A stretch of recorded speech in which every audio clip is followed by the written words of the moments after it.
All right. Welcome in. Oops, sorry, I should be on this. Last time we talked about Martin Luther, his 95 Theses, and the big complaint, the biggest, most important complaint is the indulgences or the selling of, forgiveness of sins and essentially going to heaven, right? So you guys kind of, went over that today with the worksheet that you had or yesterday, or whatever it was. All right, so response to Luther, 1521, Pope Leo X excommunicated Luther. Okay, at this time, Holy Roman Emperor Charles V, right, and it's not the old Roman Empire, right? It's really where where Germany is today. The leftover of the Byzantine, what have you. All right, so is ordered to give up his writings, and he refuses. Okay, the emperor Charles feels that maybe he can coerce Luther into claiming that he's wrong and deter this and say it wasn't him. Luther refuses. Luther is then declared an outlaw. Oh boy. So there is a new church form. You might have heard of it. Lutheran, right? Named after Martin Luther. Go figure. Okay. Luther wants religious availability for everyone. He wants freedom of religion, right? He wants freedom of religion for everyone. Lutheran Church had many changes. Lutheran changed their name to Protestant, right? Protested papal authority, and that's where you get Protestant from. Okay, 1524, rebellion amongst peasants. Luther works with the nobles to help suppress it, right? Which is kind of like not really what you would expect Luther to do, especially he's going up against the Catholic Church. Now he is not really helping the peasants; he actually helps the nobles suppress it. Okay, Peace of Augsburg is signed in 1555, allowing German princes to select their religion. So again, this is kind of allowing for freedoms, right? Like I said, the Holy Roman Empire is really like most of Germany now. And basically, Germany divides into two. North is Lutheran, south is Catholic. Okay, Reformation in Switzerland. Okay, you're going to get another new religion, the Calvinists, right? Reform against Catholic Church. French priest who was Protestant, very similar to Luther, disagreed with a lot of the issues that the Catholic Church, brought forward, right? Hated indulgences. But here he believes in, John Calvin believes in predestination. Okay, so I don't know why I don't have it here. Maybe I'll add that.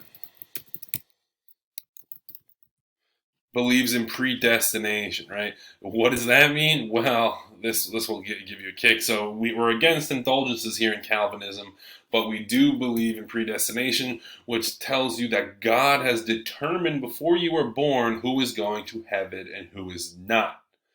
Now you're probably sitting there wondering, wouldn't they just make that up? Yup. Sorry, dude. God picked me when I was a baby. He chose me, didn't choose you. I'm going to heaven. You're not. Right. So I guess it's a tough sell. 1541, Swiss city-state of Geneva asks Calvin to lead them. Calvin sets up a theocracy, and what is a theocracy? A theocracy is a government run by a religious head, and Calvinism will spread all throughout the world. And not like everyone becomes Calvinist, it's just it makes its way out of Geneva and it picks up along the way. Not many people really buy into the Calvinist idea, though. Okay, how did the Reformation bring about two different religious paths in Europe? Excellent question, right?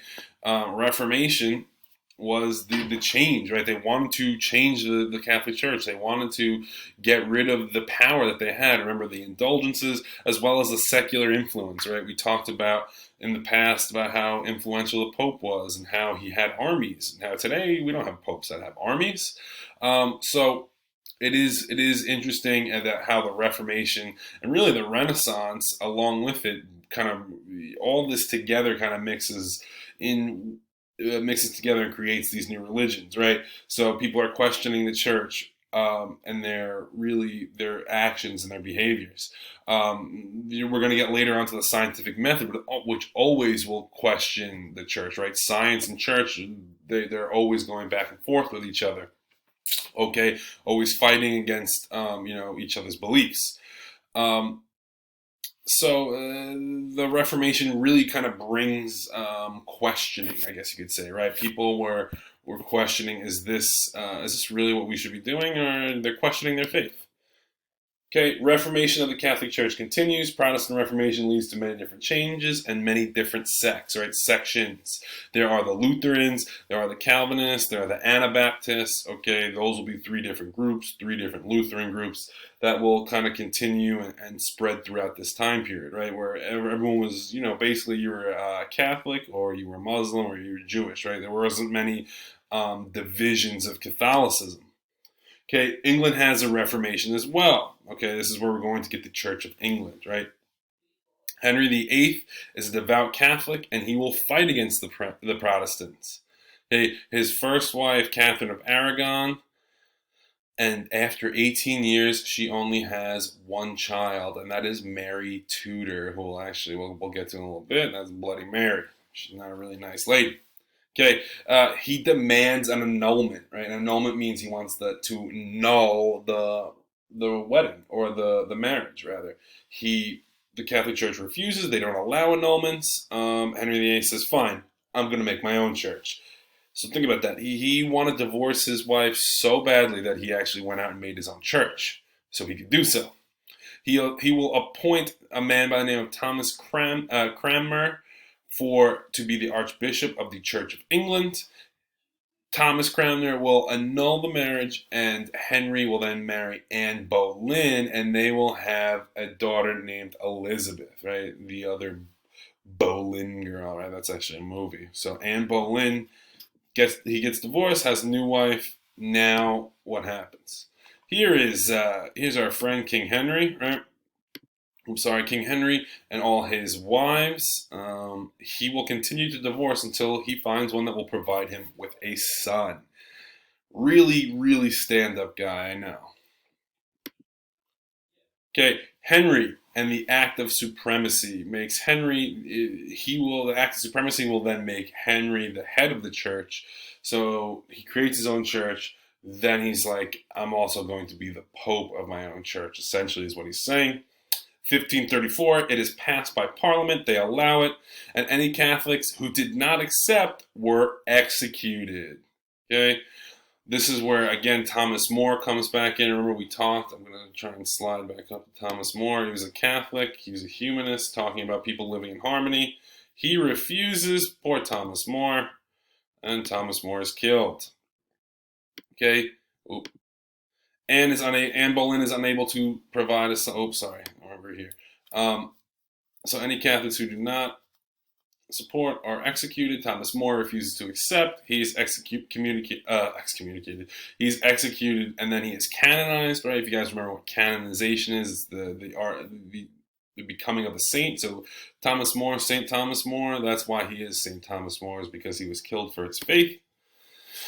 And then Henry will continue. He closes monasteries and convents. And to help him do this, he gives the land to the nobles, right? And if you're a noble, you're like, all right, I don't have to be, I have to lose my faith, but, I'm getting free land. So maybe there was a little bit of a motivation, helps him gain support. Anne Boleyn, not able to provide Henry with a son.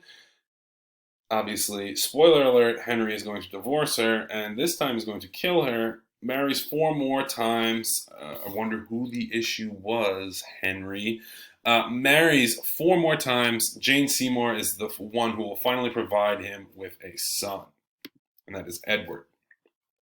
Okay, Edward dies at 16 years old, and ding, ding, ding, here comes Mary. Okay, remember, Mary... Scroll right back here. Mary Tudor, bingo, wife of Catherine of Aragon. What do you think Mary's thoughts on King Henry and anything that's not Catholic? She hates them, and she wants to return Catholicism back to England, right? Again, why? Because she hates her father, and thinks he's the worst. She will then end up going throughout England, killing Protestants, hence the name Bloody Mary. And then when she dies in 1558, her other sister, Elizabeth, right, where is that? Elizabeth, right, from Anne Boleyn now. Okay, so you're following along. Elizabeth comes back from Anne Boleyn, and she will then take the throne. Queen Elizabeth actually turns out to be a pretty just queen, right? Daughter of Anne Boleyn and Henry, proposed new policies and compromises between the Catholics and the Protestants. She realizes that you can't just murder one group of people, right? Whether it's Catholic or Protestant, right? You kind of need them in unison. So she will then propose new policies of compromise between the two. She's going to restore England, and she will Protestant religion will then be tolerated there in England, right? There will be religious toleration between both groups. The Catholics are no longer attacking the Protestants, and the Protestants are no longer attacking the Catholics. Queen Elizabeth gives us a time of peace. And then we have the Catholic Counter-Reformation, right? So Reformation means change, right? So Reformation changed in the Catholic Church. Now the Catholic Counter-Reformation, they're trying to counter the change, right? They're trying to counter all the people from leaving to go to Anabaptist religion or Calvinist, Protestant religion. They're trying to prevent that. Okay, so what happens there, it's led by Pope Paul III, right? And what are they trying to do? Revive the Catholic Church and increase support. They're losing support because there's 3 other religions now, and there will be even more that kind of divide and splinter groups from Catholicism. So he will try to increase that support, right? This is where we get the Council of Trent. This is about a 20-year meeting where they're trying to iron out all the details of the future and really how the church is going to be run after that. It will reaffirm traditional Catholic views, but there will now be penalties for corruption among the clergy. The clergy are no longer untouchable. So the Catholic Church understood that they needed to kind of address this issue that they had built up, right? That the priests and the other clergy members basically had full immunity, and they were, like we said, like we read, they're basically stealing from the people, right, with indulgences and really lying to them, right? Even in the medieval times, right, all the money that the peasants made went to the church. The church was abusive. The church is no longer going to have an army. They're going to limit their secular influence, right, their worldly influence. So that brings us to the Jesuits, who will end up being another new Catholic faith, like a different sect. They're still Catholic, but they're kind of like we have Franciscans. The Jesuits are their own group, right? The Franciscans and the Jesuits are, similar in some ways, but different in others. They're both Catholic, but both kind of interpret things a little bit differently. All right. 1540 was founded by Saint Ignatius of Loyola. Jesuit means the Society of Jesus. Okay, and they begin to spread a new Catholic order, spreading Jesuit Catholic faith throughout the world. And I have this here to show you some of the Jesuit schools around our country, right? So maybe these will be some of the places. Loyola is one of them, right? Here's Loyola right here. Holy Cross. Canisius, Marquette, there's various ones, St. Louis University, Creighton, Regis, Gonzaga. All of these are run by Jesuit priests. Just like we have a Franciscan education, right, where our education is based off Franciscan values, and these colleges and even their Jesuits run high schools as well. They are teaching Jesuit values, right? So there are a few differences, but again, both groups are based on the Catholic faith. All right, so we're running out of time here. I think we'll probably have one more Ed puzzle for this chapter. We'll end up testing next week. I'll probably update you at the end this week to tell you when our test will be next week.